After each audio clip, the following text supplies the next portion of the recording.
Hey, welcome to Apollo City Comics. I'm Brandon. And I'm David. Yeah, and we're here quarantining the podcast today. This is nice. This is different. In fact, this might be funner. More fun. More fun. Yep, that's where we're starting today.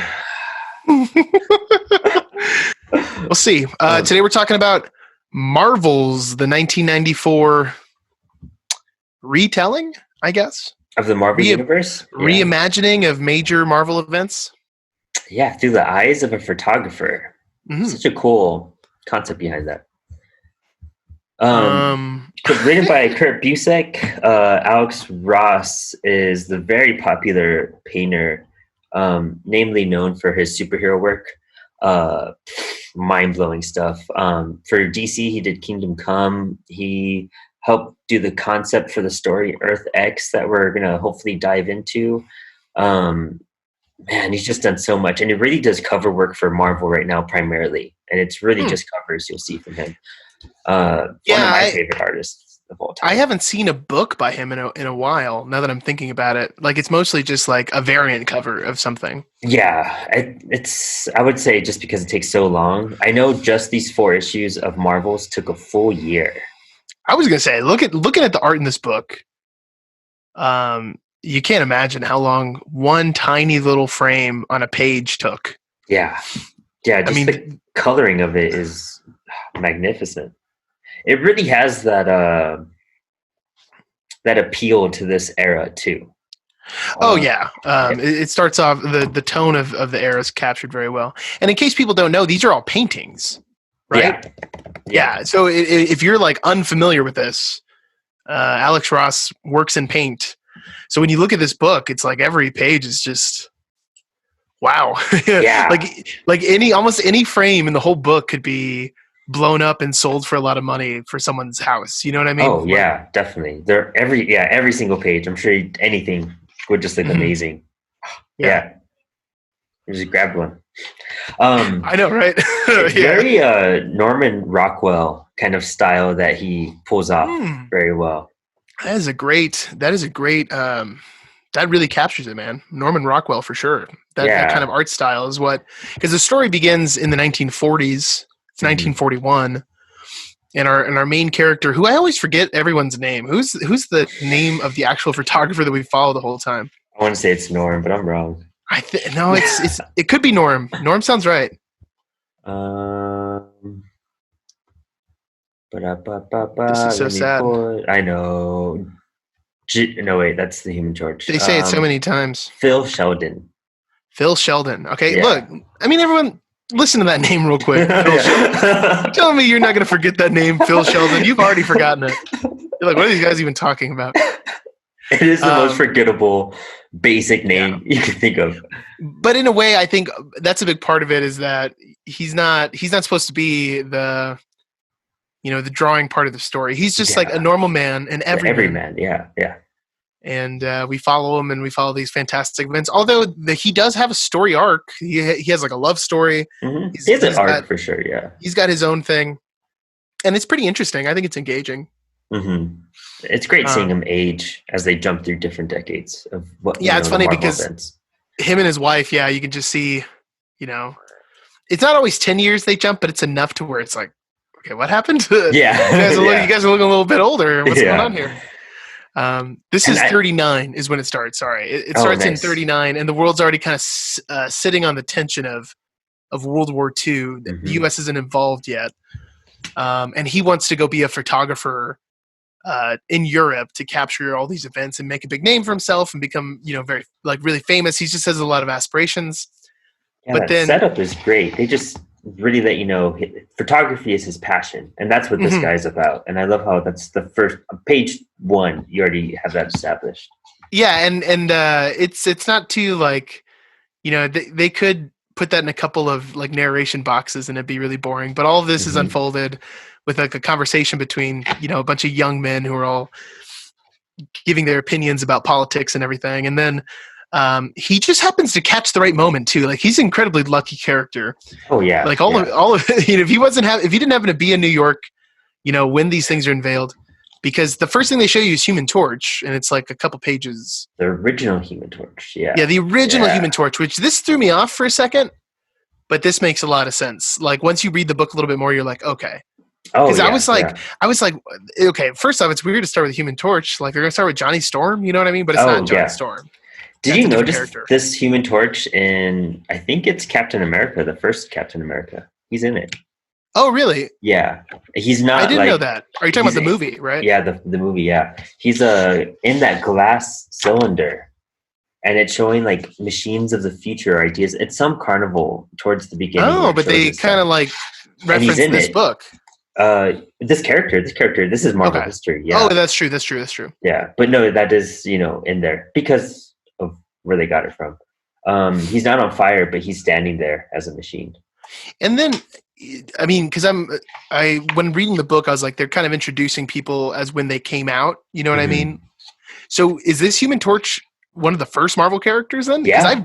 I honestly did not know about this. Oh, yes. When I read this book, I was like, I have no idea what's going on. This is the deep roots. This is the start right here. Okay. Yep.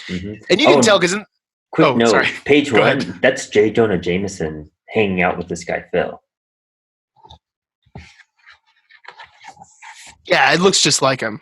I probably just didn't catch it until, because you see Jonah more, but it's not until like issue 4 or something, right? Or 3. Yeah, exactly. Yeah, but this establishes their friendship.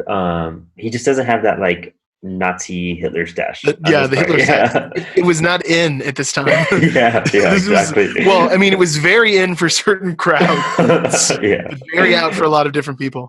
But that's JJ right there, and you could tell because he's kind of a jerk from page 1. Like that guy. I like grew into it. You know what? I love J. Jonah Jameson. Like he's terrible. Like he's an awful person, but that's what I love about him. He's just a great character. Oh yeah. His dynamic. It's what you need almost for these stories, Yeah. But and it shows him and his wife or girlfriend at the time. And you know what? I mean, they have a quick little thing at the beginning where he has to get over his fear of the super people in order to be an adequate husband. Yeah. And then it's dropped, and then the wife is a non-essential character. Oh, very much so. Yeah, like she pops out a couple kids, she gets old. It's very much that image of women that they had at that time, Of this time, like a woman who was this age in the late 1930s. Mm-hmm. This is what her life and story would be like. Yeah. So that part is accurate, probably. Yeah. There probably wasn't too much. If anyone reads this and hates on it, it's just historical accuracy. Yeah, it's a product of the times, as they say. Yeah. And then we're introduced into Namor. Yeah, Namor. Could you make a less interesting character than Aquaman? Somehow they did with the same ingredients. You know what I mean? They just made Aquaman a jerk. Like that's all Namor is. Well, this is interesting too, because sorry, I'm getting used to this lag. The lag of chatting online. It's really weird. Yeah, I know. It's. Wait, what were you going to say about Namor? Oh, that's it. He's the jerk version of Aquaman. Well, this is like the first time I've ever read Namor. Like, I know who he is. Mm-hmm. I've always known he was an ancillary Marvel character, but I don't think I've ever read a book that even had Namor in it. You know what I mean? So when I started reading this, I was like, wait, is this guy a bad guy? Like, what's going on? And then I just did a little bit of Google research and just found out that Namor is just basically like, he's a total jerk. Like, but that he's really an anti-hero for Atlantis. Mm-hmm. And that which is even weirder, the Aquaman Namor similarity. They couldn't even get different places. You know what I mean? Oh, I know. They're both from Atlantis, but anyway, make a new city, right? But that he basically just acts out of whatever the Atlantean best interests are, and if that gets in the way of humans, then that's fine. Yeah. But when the interests line up, then he'll help out, which is. I never knew any of this. This was news to me again. So this first issue, especially because they start tossing out other names that are Marvel characters, but who I just don't know who any of these people are. That's a big reason why I wanted to do this and Earth X, because you get thrown so many characters that you're bound to learn something and pick up on some Marvel knowledge, I don't know if Marvel's ever done it, but they should just put out a series that would be like before Watchmen, essentially, like that kind of feel. I shouldn't say that. I should say Minutemen, because Minutemen is way cooler than Before Watchmen. But like a Minutemen feel, but it's just like all of these old Marvel characters who don't have a any kind of story. And just like in the same kind of art style, you know what I mean? Set in the 40s. It'd be kind of interesting. That I wonder if there's some rights issues behind that. There could be, yeah, especially with old characters. Because at the end of this book, I'll show you the characters that are in it. Because there's a page of classic characters I would love to see again. But yeah, we'll bounce back to that idea because they are odd. Yeah. Yeah, and they're almost all strangers. You know what I mean? Let me see here. And Namor, it's really cool that you're reading about Namor now because I know you want to read the Ultimate Fantastic Four stuff. Oh yeah, I was interested in that, man. That couple Marvel Zombies issues really got me. It's an awesome series. Like it really kept me captivated the whole way through. And I'm not a big, Marvel-y guy. I was thinking about like just going out and buying like the Ultimate Collection or something. You know what I mean? A Fantastic Four. That's cool. But then I was like, man, Barnes and Nobles would be closed right now. Like I would like to just read it right now, but I'd have to order it on Amazon and like wait a week. And dude, I ordered something 2 weeks ago and it says shipping label created. Well, I mean the demand right now for essential goods is insane. So anything that's just like nonsense, it's just gonna get pushed back. They're not going to send you a book, which is weird. Well, it's weird because I'd ordered like a card game maybe a couple weeks before things started to get really serious, and that was delayed a lot. And it was Prime, but it took like 2 weeks to show up. You know and I was like, whoa. But then I ordered a camera stand and it showed up in like 3 days. I had the same thing. I ordered this workout equipment for home and it took forever. I ordered some books and it was here immediately. I was like, all right, cool. I guess, you get lucky or you don't. But anyway, back to Marvels. You know what? And I'll promote this real fast. Back to your Ultimate thing real fast. Comixology is giving away a free 60-day trial because of everything going on. So if you log on to Comixology and you have an Amazon account, you get 60 days for free. A lot of these books might be on there just to tear through.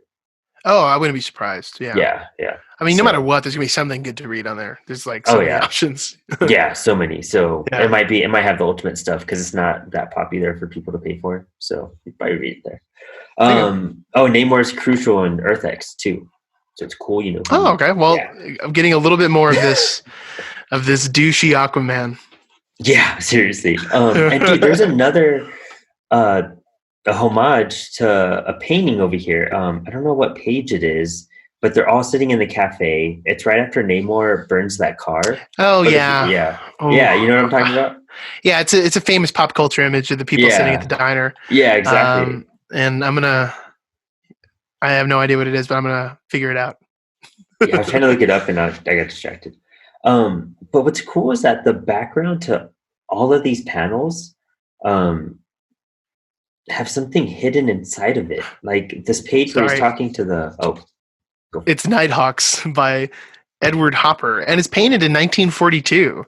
So this is literally like within a year of the setting of this book right now, because it does go forward to 1941.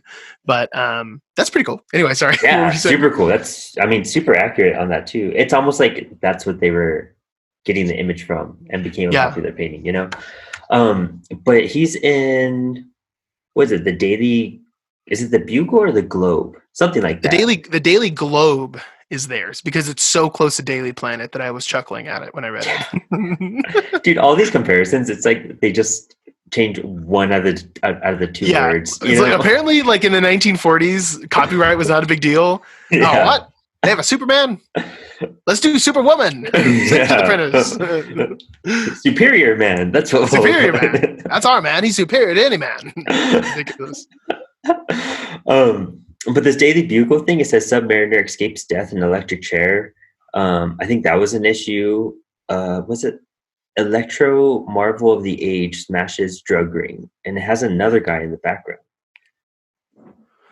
Oh, I think you're talking about this tiny little. Mm-hmm. Every time they show a newspaper, it's great to like really look in there and see what the other columns are. There's always a bunch of extra story going on in this book. Nazis driven from, I can read the print so small, but yeah, just cool stuff to like really admire in the drawings. I can't read what that is either. Yeah, it's all blurred up. But then you really see the struggles between the first like super beings that they've ever encountered. The first two, their powers are like opposite, which I thought was kind of cool. Yeah, although Namor doesn't control. Well, I guess he kind of controls water in the book. Mm-hmm. But they end up just becoming friends. Like they fight a few times. Namor even makes a threat against him, like by taking over a television studio. Yeah. And then they just discuss it, and they're like, "We're bros." We don't even know what they say, really. No, and I mean, I think that's cool too, because one, if you wanted to explore what was going on, you could go back and read these issues. They're really hard. Golden Age books are super hard to get through. I can't do it sometimes. Yeah, I've tried reading some. I mean, they're cool to collect for the covers. yeah, the value behind them. That's it. But it's cool because you're keeping that perspective of the outsider. You know this event happened, but you don't know the direct details on what went on and what was said. So it's even just like us observing and just highlighting key events, like reading a history book, you know? I can see that. Mm-hmm. In between their story, they kind of segment it. The book has like the first book has a weird layout because you get the introduction of the character, then you get the Namor Human Torch thing, and then it just inserts Captain America for a little bit. And then it drops that, and then it goes back to Namor and Human Torch. And I was just like, it just seemed weird to me. I was wondering why they didn't just switch it around? Why not just do the whole Human Torch thing and then end the book with the Captain America part? Yeah, but you know what? I'm not going to criticize him. It was a good book. I guess maybe they are sticking so much to I'd have to look it up in the annotations because I know there is an annotated copy. But I think they are doing it like as sequential order. Sequential, yeah. Yeah, that makes sense. Time. Yeah. Well, this is when we start getting into this conflict that the humans are having, because really the book, if anything, is like a conflict of public relations and like the power of media and how they can shape people's perspectives and everything. Because the Human Torch and Namor are just fighting a whole bunch. Human Torch is like kind of becoming a hero, like people recognize him as a hero. But especially after they're battling it out, people are kind of scared.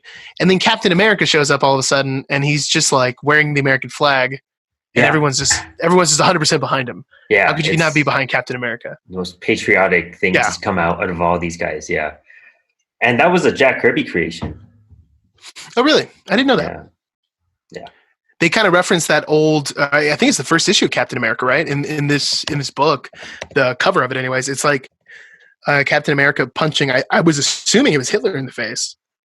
Or maybe it's just supposed to be someone else. I don't know. And that's from the Captain America cover too. Yeah.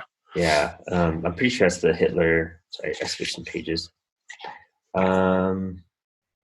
Yeah. That's a homage to another cover. And actually, that's funny. Artist conception. That's the Kirby Schuster, or was it Schuster? Captain America? I don't remember. But that's if you look up Captain America's first drawing, it'll show that. Oh, that's really cool. Yeah. That's clever. That's a lot of good little details in here. Yeah, super cool. Excuse me. Joe Simon, not Schuster. What am I thinking? Joe Simon and Jack Kirby. Those are the creators. Get your names right, man. But Captain America being a good guy has kind of like helped out a bunch with a perception problem at the beginning. Yeah. We get to big deal for him. The Namor part. Namor always sends an attack on the U.S., on the globe. He's always the one. Seems like it. Yeah, he just all of a sudden gets ticked off and just sends an invading force. But this double-page spread where the ocean is taking over New York City. Yeah. Great. Did you see how tiny Namor and the Human Torch look in perspective to all that? Yeah, the scale of that page. I mean, like, this would be a great coffee table book because someone who just doesn't even want to read it could just like look at the art in this book. Yeah. It's just amazing. But yeah, this spread is like, it's amazing, man. Like it belongs. I would buy it. I would buy a large framing of it, but it does bring into question, they don't really show the impact of that wave, but you gotta admit, that must have been expensive, dude. Like the fix in New York being covered in a giant tidal wave. I've seen A Day After Tomorrow. I know that doesn't end well. Okay. Yeah, right. That thing has to get completely rebuilt. I know some of the logic behind some of these battles still baffles me. Well, you would figure after this, it's like, no, Namor, we have to put you in prison. Yeah, like, right? Yeah. Dude, it doesn't care if you're cool with us now. You killed thousands of people, you know what I mean? Millions, maybe. Oh my god. Did they evacuate? Wasn't there a thing where they evacuated the city? Well, that's why they're evacuating. They're evacuating because of the giant tidal wave and the fight that's going on. And then he decides to stay to get the moment on film. Mm-hmm. And he gets hit in the eye with a brick during their fight, and he loses one of his eyes. I thought that was cool. It adds more character to him, you know? Well, and it's like, you know, he sees everything through the lens of his camera, which only has one eye, and he has one eye. It's like there's kind of a connection there between the artist and its instrument. Yeah. But then they get married. We have this whole little beginning thing going on. And then finally kind of skips ahead. It's like, oh, we're in World War II now. Yeah. I ended up going over there to get photos in Europe. And they're kind of sneaking up on this Nazi encampment. And then the last, 2-page spread. Just beautiful stuff again. One of my favorites. You just have all these superheroes descending on these Nazis. It just looks great, dude. It's an incredible image. And these are the heroes that you were mentioning. I think that would be a great Minutemen type of thing, you know? Yeah. They're called, let me see, Bucky. Okay. From left to right, it's Bucky, Captain America, Namor. What was that? Arcus? Martian Manhunter. Right, basically. Oh, wow, that does look like him. Oh, the page reloaded. It's that crappy little... Arcus the Vision from Marvel Mystery Comics, the Mighty Destroyer from Mystic Comics, the Golden Age Black Widow Mystic Comics, the Thunderer Daring Mystery Comics, the Blazing Skull from Mystic Comics, and the Black Marvel from Mystic Comics, and the Human Torch and Toro. Oh wow! So it's like his sidekick. There's two of them. Yeah, I didn't notice that. Yes, and some of these their designs are kind of cool for that time, you know? Mm-hmm. It would be interesting to see a redesign on a bunch of these and how they come back. Kind of like what they do with the JSA and DC. That would be cool. Mm-hmm. Of course, I mean, man, how long do you think some of these characters, how long has it been since they've appeared in something? Like probably 1994 or whatever. Probably whenever this book came out was the last time they've been in a book. And I'm sure there's another one. I'm sure there has to be some reason they haven't brought them back or redone them somehow. You know, DC is really big on getting their old characters and revamping them to make them fresh and everything to see if they could still appeal. And I don't feel like I see that much from Marvel. But of course, you know, I've heard so many rights issues like with Miracle Man and stuff like that. There's a lot of that. I imagine that's a mess. And then also some of these characters, I mean, would you really want to read a Toro comic book, like a solo Toro book? And I think it's for confusion too. You know, there is a Human Torch in the Fantastic Four. They don't want to do the Torch. Yeah. Well, Alex Ross did a book called The Torch, and it was all based on that character too. And it was through Marvel and Dynamite Comics. Yeah. Interesting. Right? Super weird. And Dynamite. That's weird. Okay. Yeah. So there has to be something with that, why they went those routes. And the next issue 2 of 4. I love the cover to this one. Yeah, this one is great. This is the X-Men issue, isn't it? Or is it? Yeah, Monsters. Is it this one? I feel like it was the next one. Oh, no, it is this one, yeah. Yeah. Yeah, so basically this issue's like the core of it are 2 events. The first half is very Avengers heavy, showing off all the Avengers, the Fantastic Four, Reed Richards and Sue are going to get married, and they're like celebrity status. They're like Brad Pitt and Angelina or something. Mm-hmm. And then the second half of the book gets into the classic X-Men segregation, racism story. You know what I mean? Like the civil rights of mutants storyline. That always happens. And I love how all of this ties together. Like you have the mesmerizing epicness of these gods that have appeared before, you know, the basic mankind. And then you go into how something, you know, you look up to them, they're all high and mighty, but then you look at something that's just slightly different and they're hated upon. Yeah, and you know what? Actually, this was kind of grinding my gears a little bit when I read this book because I felt like it didn't make a lot of sense. Yeah. At this point in the story, Mm-hmm. because at this point in the story, the American public loves the superheroes. Like they're obsessed with them. Yeah. They support them 100%. Later on in the story, it's not like that. Spoiler alert. But at this moment, they trust all of these characters. So then when they introduce the mutants, and everyone's like, oh, we can't trust these mutants. They have powers we don't know about, and they could be anybody, and blah, blah, blah, blah, blah. It's like, well, what do you guys think Human Torch is? Yeah. Well, Human Torch doesn't just look like a man. You know what I mean? The Human Torch, like, they know it's a machine, though, I think. And the same thing with Captain America. They know. Well, at this point, it's Johnny Storm, though, isn't it? No, it's still. I mean, I thought Johnny they showed Storm the is getting Fantastic Four. introduced. Yeah, you're right. You're right. But it's like, and also with that, they knew it was astronauts. I guess that's true. So hang on, let's go through them real quick because then there's Captain America, which you got to assume the government made. Yeah. There's Iron Man doesn't count. Oh God, Iron Man is backed by Tony Stark, who has credentials. Yeah. Thor is a god. Yeah. So I guess he's technically I guess they're fine with that. But none of these guys don't look like men is the point I'm trying to get at. Yeah, exactly. Yeah. And even then it's like some of the X-Men, their mutation is changed by experiments gone wrong, like the Fantastic Four. You know what I mean? That's why Beast looks blue. That hasn't happened yet in this book. Yeah. But that is part of that like canon. Mm-hmm. So there's a disconnection there for me. Why wouldn't they just see it as, oh, it's more superheroes? How great. I mean, is that not the logic of the American people at the same time?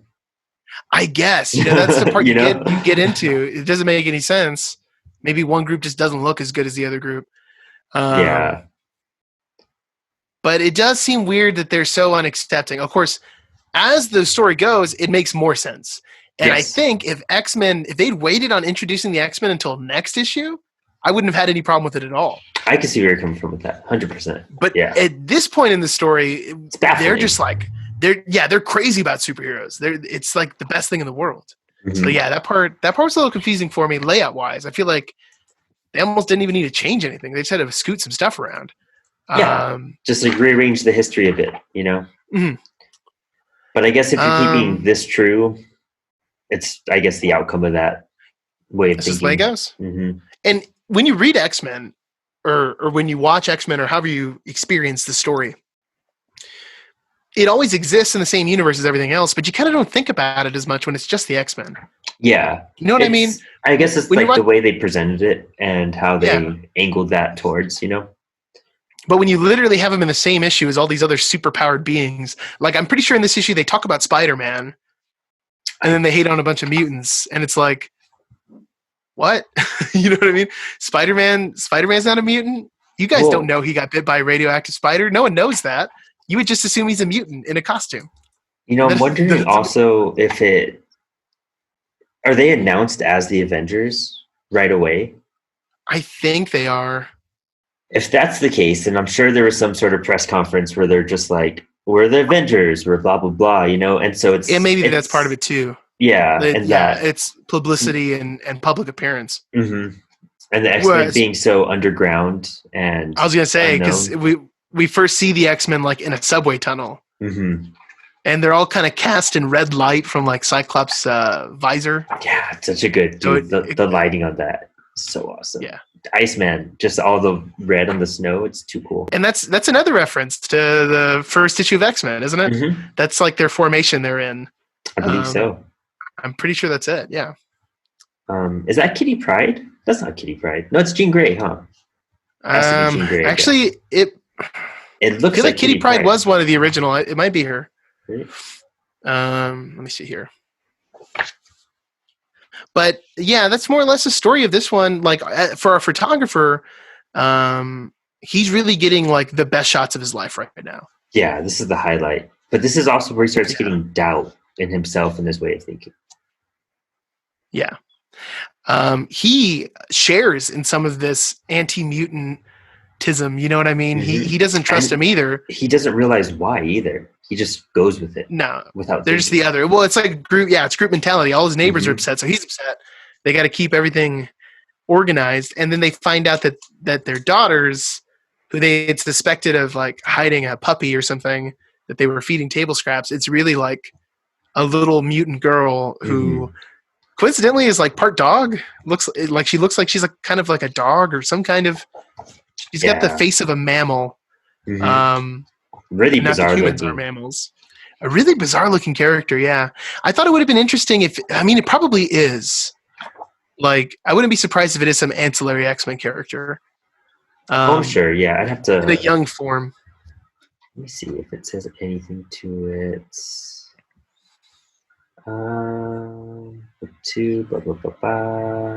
Oh, yeah, I have it here, and it's the 5 that are in that picture. It's Angel - Archangel, Beast, Cyclops, Iceman, and Jean Grey as Marvel Girl.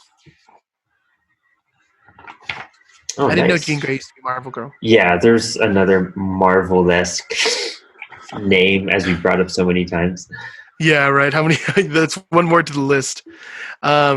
Anyway, so he ends up, though, kind of coming to his senses, and this, I think, is a huge turning point for the character. When he sees, like, this little mutant girl and hears that she's been abandoned by her family, he knows what's going to happen to her if they were to, kick her out of the house. He kind of realizes that we're taking these kind of people for granted who have all these special abilities. And that comes more and more apparent as the public kind of turns on him in the next few issues. But the Fantastic Four, we have the wedding. That's our next big scene. And then we have the Bolivar Trask announcement that they have at the end of like at the wedding reception, I guess, or there at some bar. It's on television. Yeah. Bolivar Trask is having a debate with Professor X on TV. And I guess no one knows Professor X is a mutant at this point. He's just Professor Charles Xavier. Yeah, at that point, no.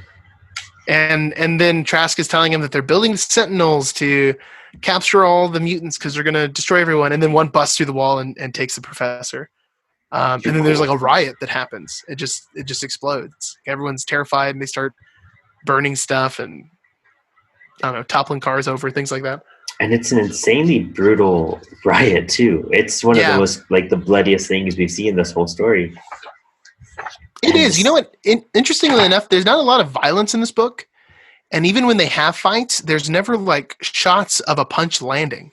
No. It's always like people approaching each other. There's not a lot of like actual physical violence going on in the book. And the time when it seems like it's most violent are when it's just the people. Yeah, exactly. Not when it's just super humanity, which is a cool observation. You know, it's that we're way more violent than what they're dealing with. You know. Yeah, what we're afraid of. Yeah.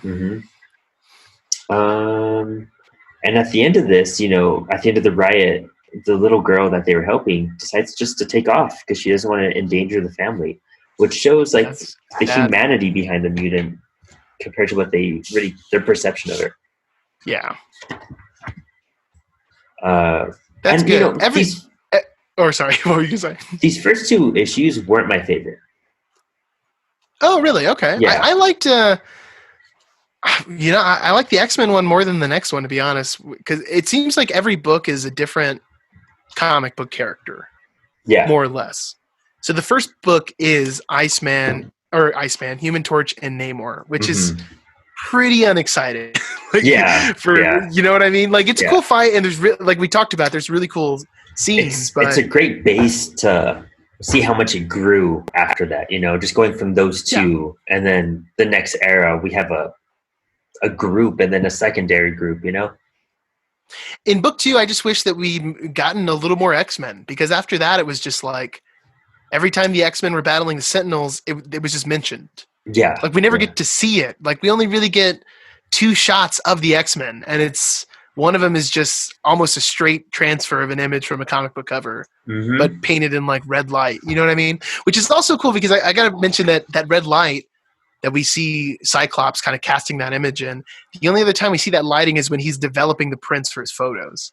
So there's wow. like a couple of things that line up there, as far as like identity and purpose, I guess. But some visual themes that's going on with the coloring and everything. Yeah. Yeah, and from a painting aspect, that's got to be crazy to paint a whole thing with just red and black. Oh yeah. Like those frames are just red and black, so that's so cool.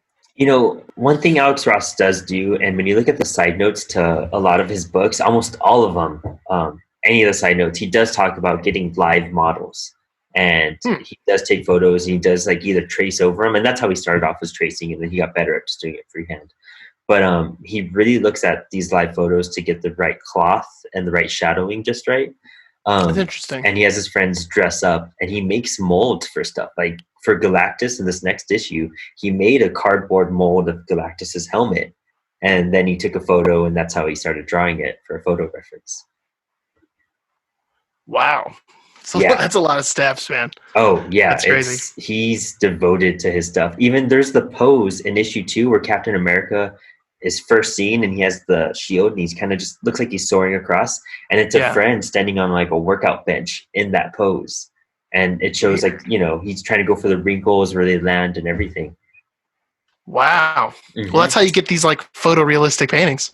Yeah, exactly. Just all the meticulous stuff, work, man. Superman, everything, that's either him or his friends that do it. That's really cool. The guy from the Human Torch looks just like the Human Torch. That's interesting. I kind of want to see who he picked for Tony Stark, because Tony Stark looks like Timothy Dalton. He looks like Bond.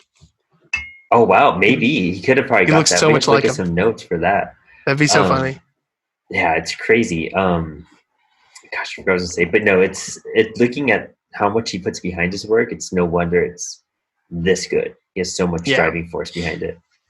I just wish that there were more issues of this book. I feel like maybe we could have gotten more story from some of these characters if this was like 6 issues or maybe even like 10 or 12 issues. But then at the same time, you have to think about the insane amount of work that went in to preparing these pages, like as a painting. Oh yeah. I mean, I can't imagine. Yeah, doubling the length of the book would have been grueling. Like it would have been painful. Well, that's why for Earth X, it was him and Kurt Busiek who came up with the idea, and he started laying down the foundations for everything. And he realized this book was going to be so big that it wasn't possible for him to draw and paint everything. And that's why they hired on John Paul Leon to do the artwork. He just had the designs, and he's the one that did the artwork for the book, but Ross did all the covers and the concepts behind everything. Oh, that's really cool. Yeah. And I mean, it's for as much work that goes into it, I'm sure that still takes like 6 to 12 months, you know, easily. He's working just as hard almost. Yeah. You know, I think I do have a biased love for the Silver Surfer and Galactus. And that's probably why I love issue 3 more. But there's a lot of full page splashes that are just mesmerizing in this one, dude. Oh, that's true. We do get some amazing, like, I mean, the city on fire, you know, or the sky on fire. Oh yeah. And then all those asteroids covered over. But then once Silver Surfer shows up, man, Alex Ross really just he soaks it all in this issue, man. It's like he'll spend a whole page just on Galactus. Mm-hmm. And I love it. I think it shows the epic proportion of what Galactus is. Yeah. And they do these cool, like, they just keep going back and forth between these like humans talking, and then the next page, Galactus. And then it's like humans talking, and then Galactus again. It's just really cool. I also thought it was funny that Galactus just ended up being in 2 books back to back. Like, we've never had Galactus in here. Or wait, Galactus is in Infinity War. That's right. Infinity Gauntlet. I'm sorry. Yeah, for a moment though. Not like Galactus though, you know? Not like Galactus. Or how the Wanderer is in this book, dude. Wanderer barely shows up in this issue. He's like in the background standing next to Galactus for a second. Oh, yeah, yeah. And then that's it. The Watcher. Is it the Watcher? Yeah. I think it's the Watcher. The big Watcher. Bald guy. Yeah. And both heavy characters in Earth X. Oh, really? Okay. Yeah, yeah. So really prepping us here. Mm-hmm. Yeah, it's a good introduction just to know the base of the universe, you know, because then everything else kind of starts to connect. But you're right. Almost every other page is a full page splash of Galactus. Yeah, in some way, shape, or form, it is. Yeah, that's how the whole first half of the book is, and it's super cool, man. Like, I love the one of him like floating over the city where he's like kneeling down. Oh yeah, my favorite one stuff. is where it looks like he's slamming two things together, and it's like a blue and white cosmic light just beaming in between it. And he captures the Kirby design so well, and that's why I love Jack Kirby, is that he has those real intricate, bizarre mechanical shapes that are so alien and so sci-fi. Yeah, like really just old school sci-fi. It's really cool. I feel like Galactus is kind of like Godzilla in the fact that they're just a different size every time they show up. Like they're never the same height or the same, you know what I mean? It's just whatever fit for that day. Because there's a bunch of these shots where Galactus looks giant, and then there's one where he's like standing on top of a skyscraper and he looks really silly. I was just looking at that one too. Where I was just like, in proportion, this doesn't make sense because the building must be epic then, you know? The building, he's like standing on the Empire State Building or something, but it's just like, it looked silly for a second. Because then 2 pages later, he's taking up the middle of a road and he's taller than every building around him. Yeah. And he's kind of kneeling on one knee, and it's... And then I feel like in Marvel Zombies, he's even bigger than any of this. Yeah. So yeah, I think it's just like you get to choose how big you want Galactus. What a shame though, man, that we never got. Well, I guess there's still time, but that the MCU just hasn't done Galactus yet. I hope that's this next arc. Oh, they didn't own it yet. It was still in Fox. That's right. That's right. Yeah. But even the Silver Surfer movie didn't, or the Fantastic Four Silver Surfer, they didn't show real Galactus, did they? I thought that was there was some Fox. weird thing they did. I mean, but he's never had like a moment. Oh, is what I'm saying. Yeah, he's turned him into a giant cloud. Yeah. That was Galactus. I was so angry when I saw that as a kid. So angry. I bet Galactus is just the coolest, man. Yeah, how do you replace him with a cloud? Like, I mean, I'm hoping that's where they really do go with this new Phase 4. They're going more into the cosmic stuff, and if they start seeing Galactus coming, and they start alluding to that, and that's how they bring in the Fantastic Four, and then bam. Yeah. Because supposedly they're going towards Silver Surfer. There's an inside rumor of somebody that was in Disney, and they did this on, I forgot what channel it is. It's like the Omnibros or something like that. But they have an inside guy that's always pretty much correct on what he does give statements about. Interesting. And there was a bunch of things that it's been backed up every single time. And they said Silver Surfer is next. So hype for that. I think they're going to try and sneak something in because the movies they do have planned, there's nothing too exciting coming up. Oh no. I feel like they need to pop in some big names. Yeah. Oh, okay. That'd be cool. Well, issue 3, I feel like there's not as much to talk about in this one because this one is a little quicker on the reading aspect of it. So much is like this book's pretty dense. There's a lot of conversation. There's a lot of dialogue. Issue 3 is like a big fun battle. But the big takeaway story-wise is that people had started to kind of turn their image of the super beings. And then Galactus shows up. They get saved. Everyone's super excited. But then the next day, they start criticizing them. Like, how come you guys took so long? I heard they made it up. I heard Galactus was a fake satellite image or something. Oh, yeah. And people kind of sink even deeper into their mindset. Well, and that's how he starts becoming that angry old man, Yeah. And that's I love the stuff he says towards the end of this because everyone's just contradicting themselves. And, we're in an age now today in society where that's so relevant. And reading this to what's going on, it works. It really opens your eyes. It's just so funny to think that people literally witness it with their own eyes and then still sink deeper into whatever their process is in their brain, whatever they think is right.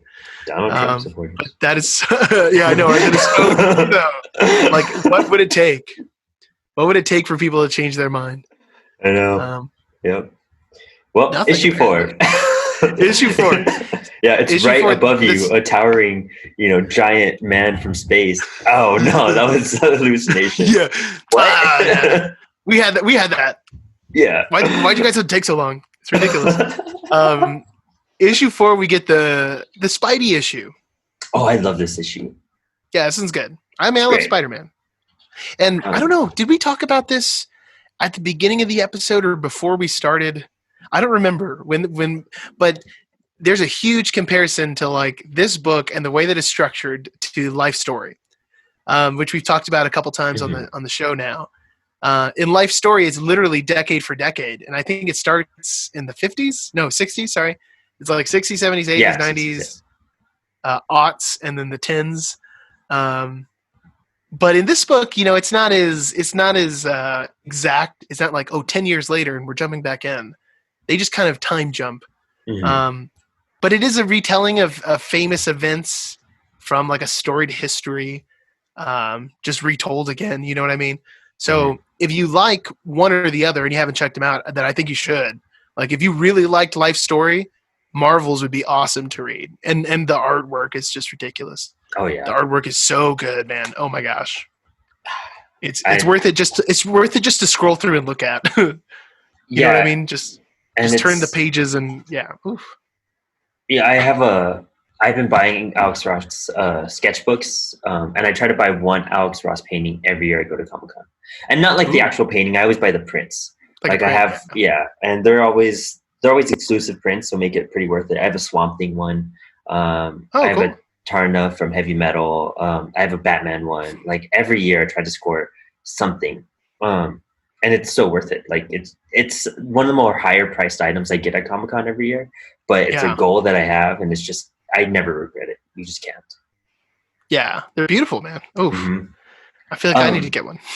It's funny because I thought this was a great contrast onto Alex Ross's life too. Is that page 1 of issue 4? It shows the book Marvels that Phil has put out that he's been working his whole life towards, and now it's a collective edition of all the Marvel heroes and characters that he's ever done.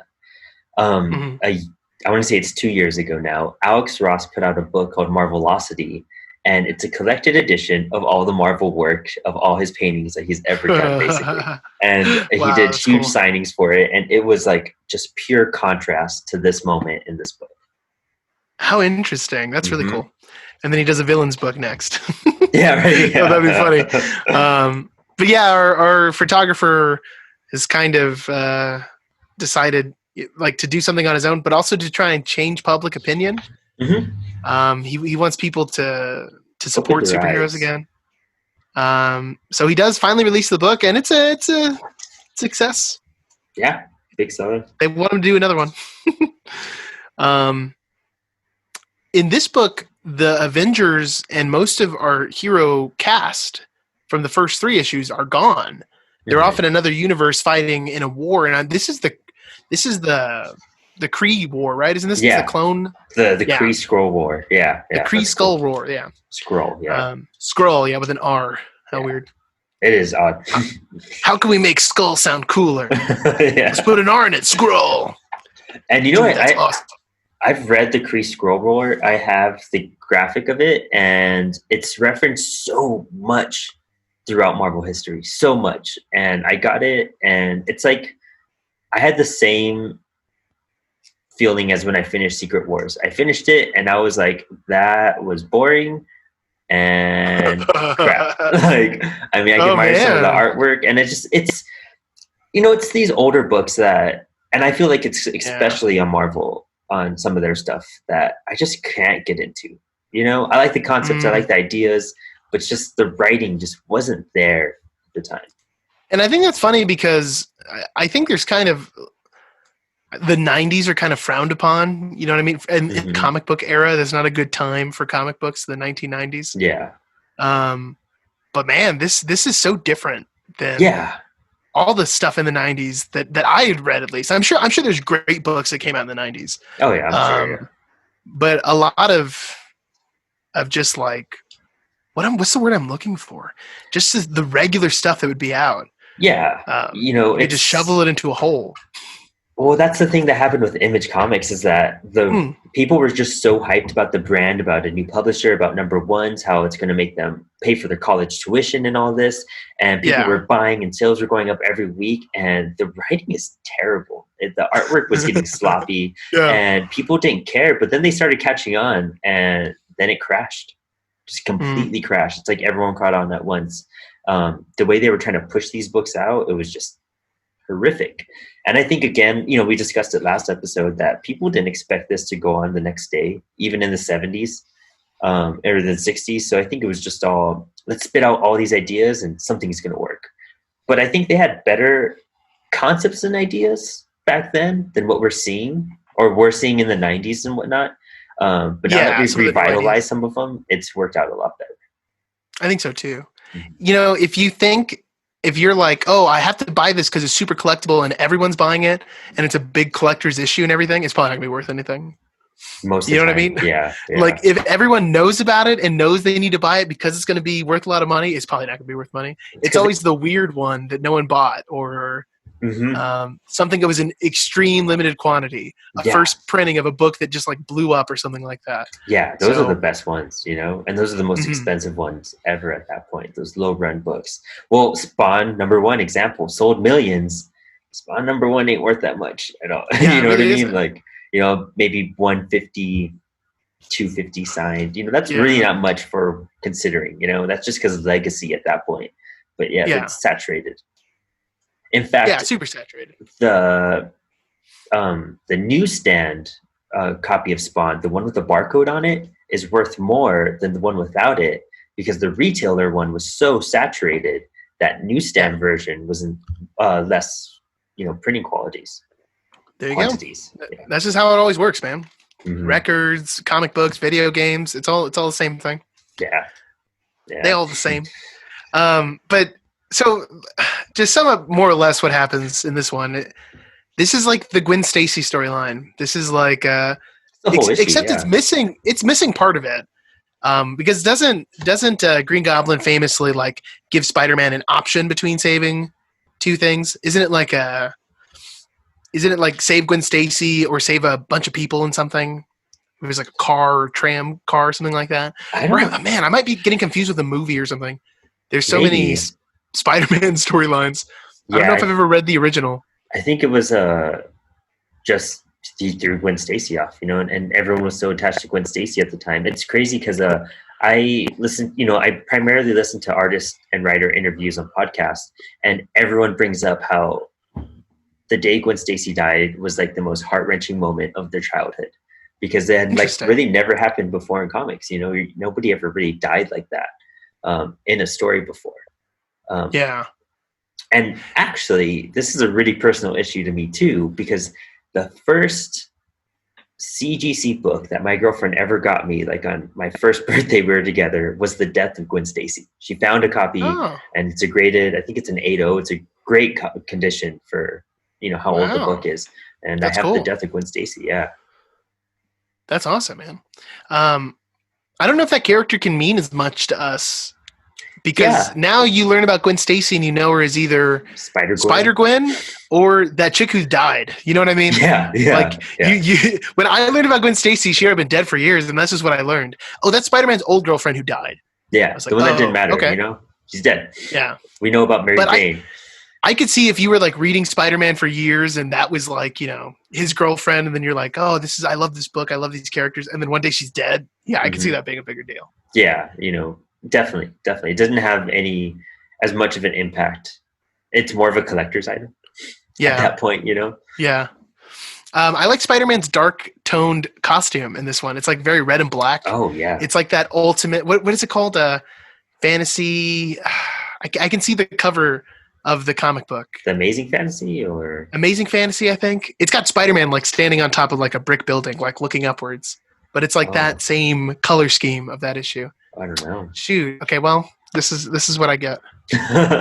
This is what happens. Amazing Fantasy, I think is the issue. Or the name of the book. That could be just nonsense though. Yeah. It sounds that's like the book he first appeared in. I just took a guess.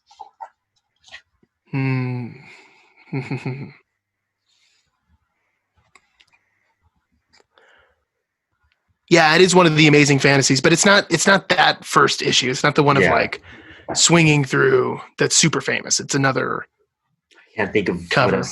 I can't think of the cover you're talking about. I'm sorry. It's not worth sitting on, everyone. It's okay. I've let you all down again.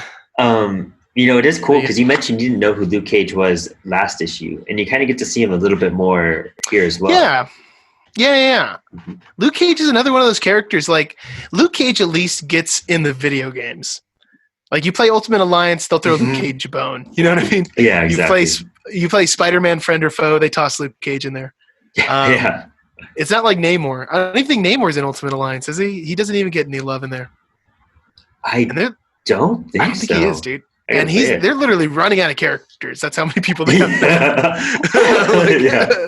That's ridiculous. But it was cool to read a little more about Luke Cage. I kind of like his style. I like he's basically like a hitman, but for good. You know what I mean? Oh yeah, exactly. You got drug dealers causing problems for you. Like, tell me and I'll go beat him up.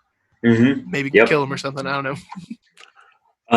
That was his game. Him and Iron Fist were the heroes for hire. Yeah, that makes sense why they're so. Season 1 of Luke Cage was cool. That's all I saw. I was sick one weekend and I just watched it all. It was actually pretty interesting. I still haven't watched any of the Netflix Marvel shows, and at this point, I'm just like, Daredevil. I kind of want to watch them, but then they're just all canceled. So it's like, is it just going to be upsetting at the end? I haven't finished Daredevil, but me and TV shows. I'm the worst. I'm almost done with Clone Wars for the second time, so maybe once Clone Wars is finished, I'll give it a shot. I'll check out Daredevil first.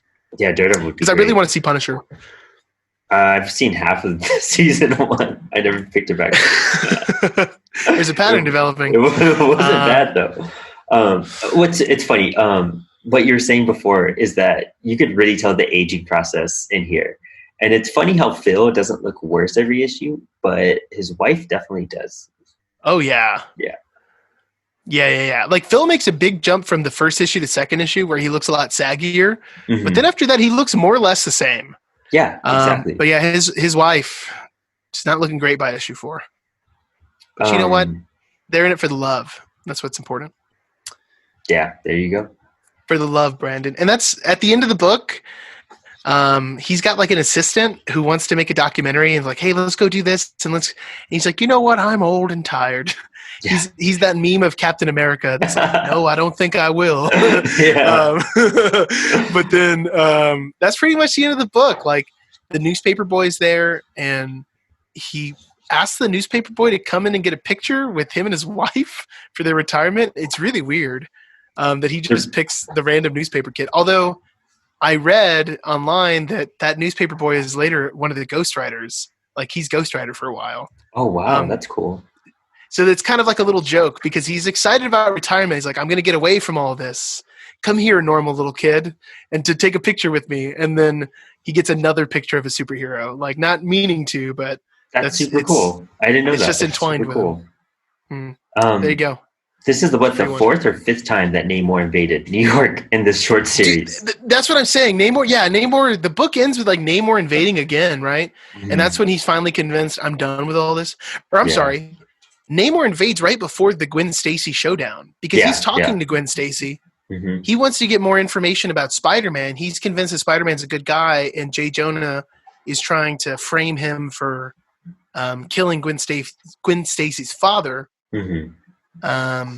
But yeah, man, Namor shows up. He invades again. They don't even tell you what happens. He just shows up with all these robot things. Gwen Stacy's looking up like, oh, this is so magical. They sorted it out. Like, there's a and it's just that's what I'm saying. Every time, like Alex Ross, I don't want to talk trash about him because the artwork here is beautiful.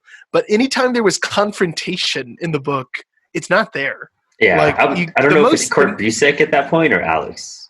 But then again, it's again that.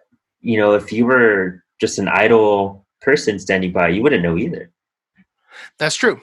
I guess that's true. So they're really good at keeping that perception, that point of view going.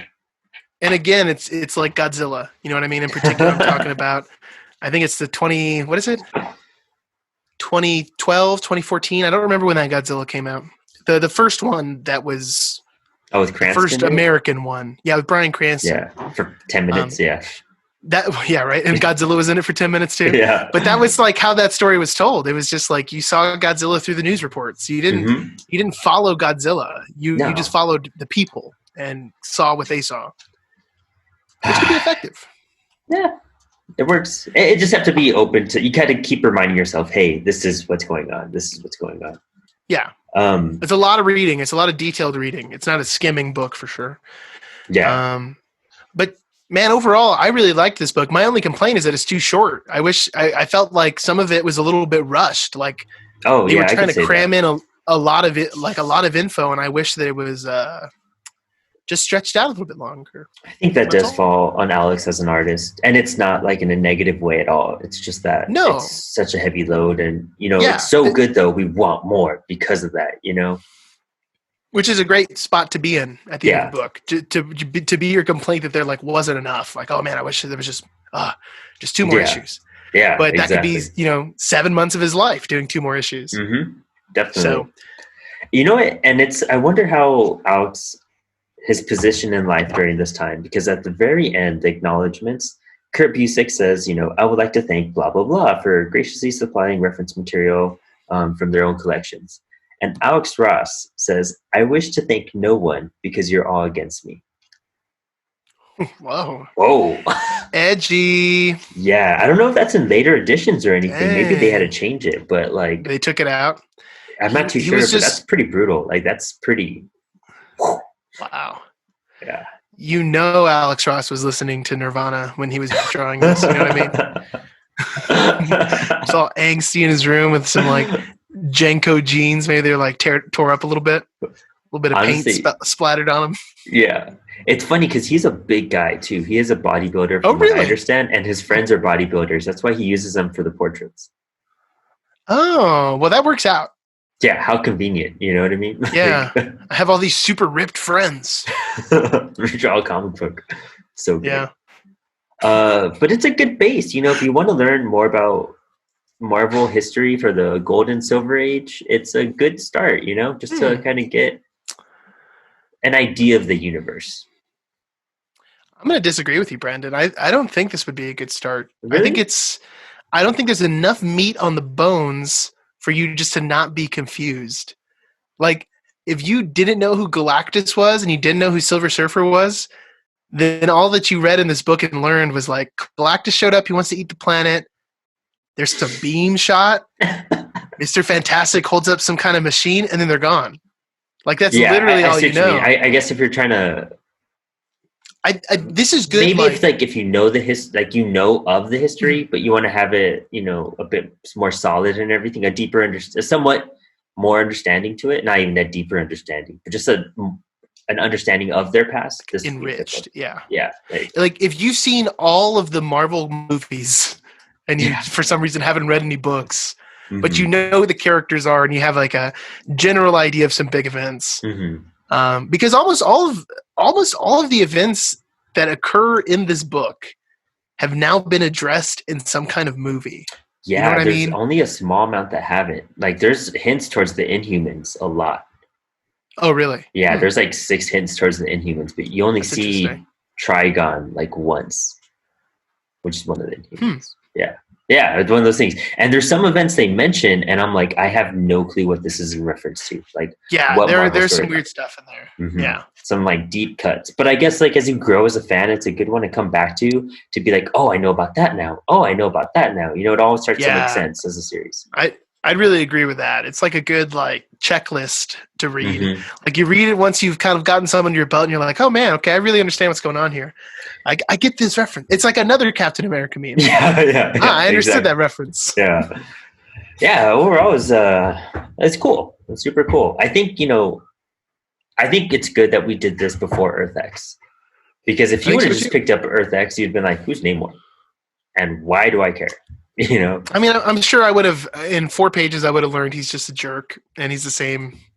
Oh, yeah, you learned that right away, immediately. Yeah, I was going to say, is there any way they can keep Namor from just being a...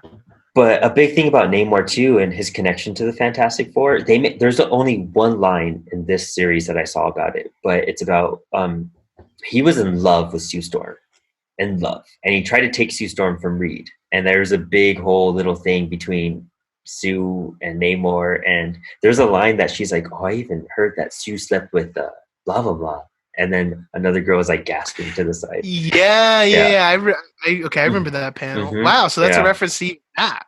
Yeah, that's and weird. Then it's an event that happens in the Ultimate Universe too, for when you check that out. Oh, hey. Risque. Exciting. But that's it. We're start reading Earth X now.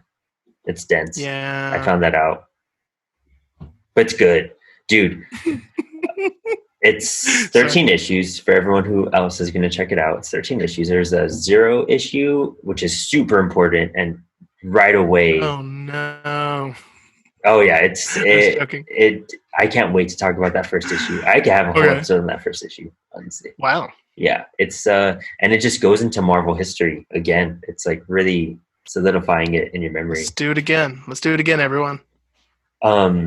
Anything else on the book? No, I think I'm good. Yeah. Nice read. There is a sequel. It's called Marvel Eye of the Camera. Yeah, it's Kurt Busiek wrote it, but I don't think Alex Ross had anything involved in it because the cover's. I was just about to say, I mean, the story is good, but you're there for the art. You know what I mean? Yeah.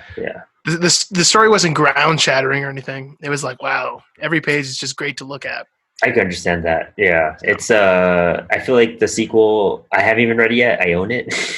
Just never read it. But like if you're really nerdy and you need to read everything, check it out. I'm going to check it out this week when I have downtime. But you're good with just this one. I think so. And this is also not to get confused with the current series, Marvel X, which is a prelude to Earth X that's now being released. Or Marvels, which is Marvel, which is just a collected. It's a monthly series that's supposed to be coming out, but due to stuff, I think only one issue is out right now. But it's like different interpretations of heroes. So there's like a little short Spidey story. There's a little short, Captain America story, and it's all with different artists and different writers and stuff. That's kind of interesting. Kind of interesting. I'll lend it to you. I'll see what you think. It could be garbage.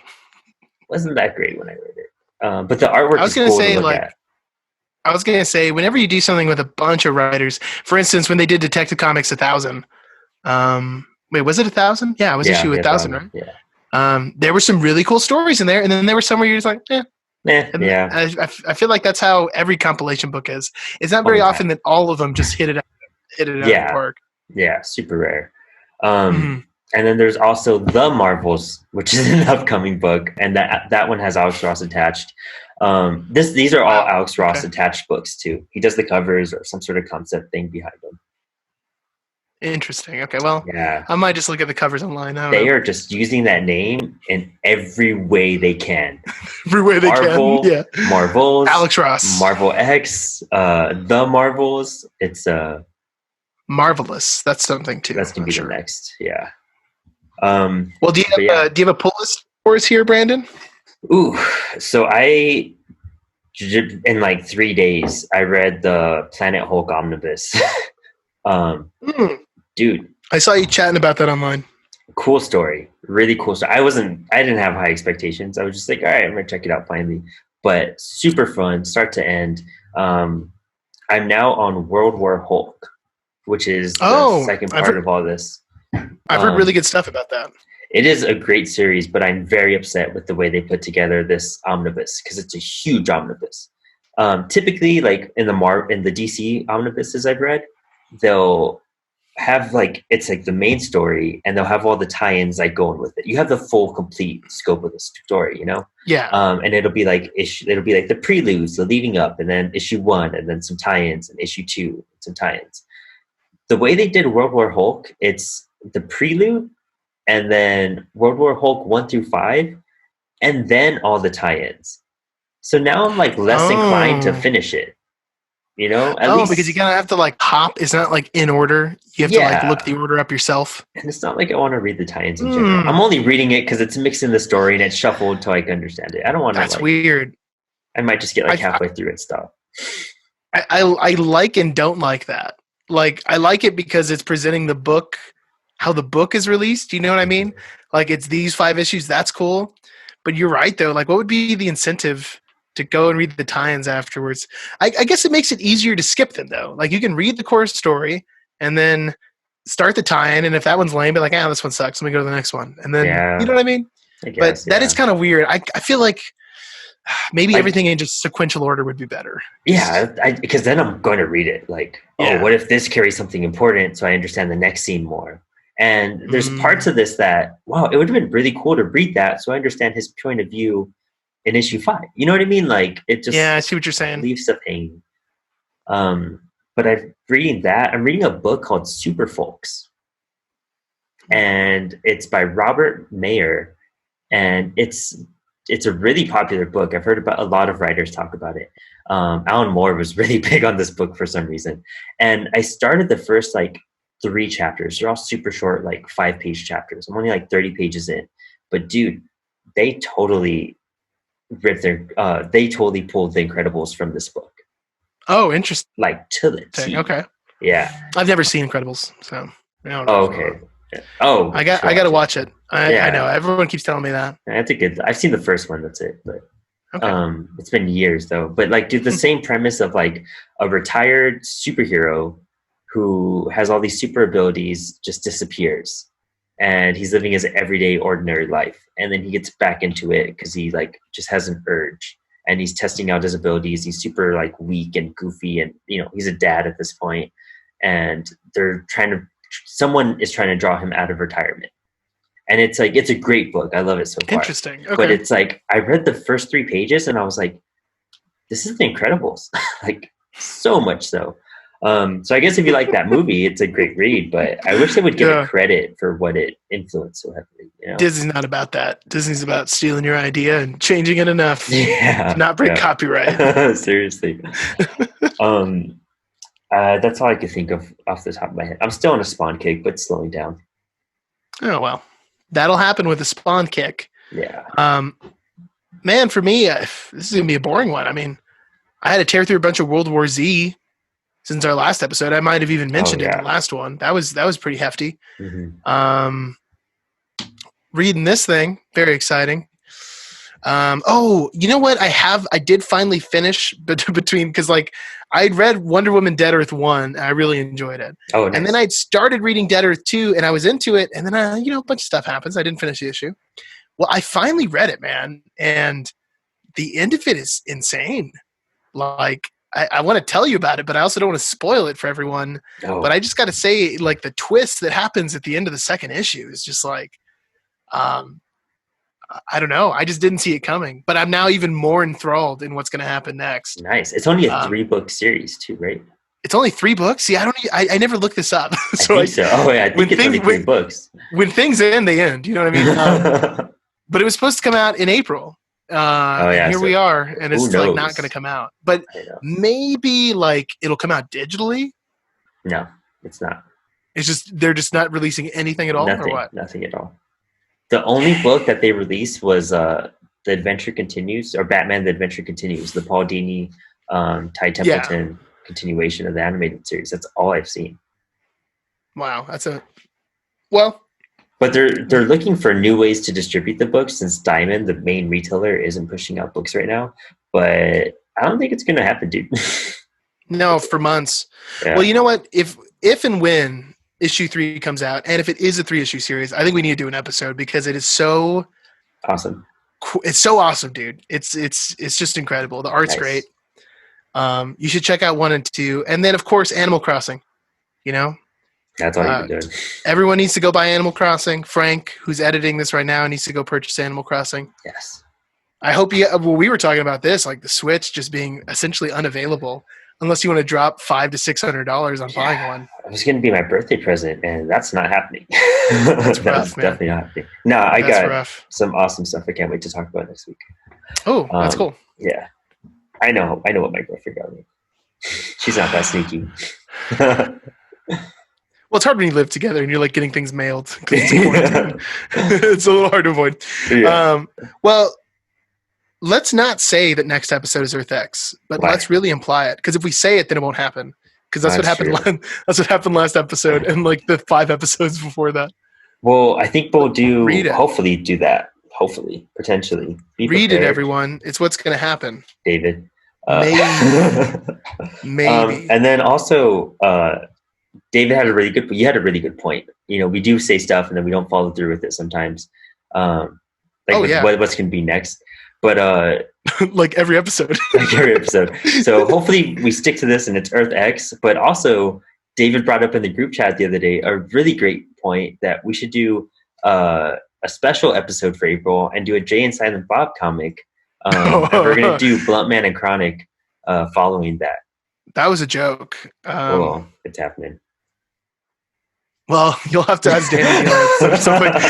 I'm not reading a Jay and Silent. I hate Kevin Smith. I will never read a book. I don't know if he wrote it, but Mike Allred's one of my favorite artists. He did Mad Men. It's got his stuff.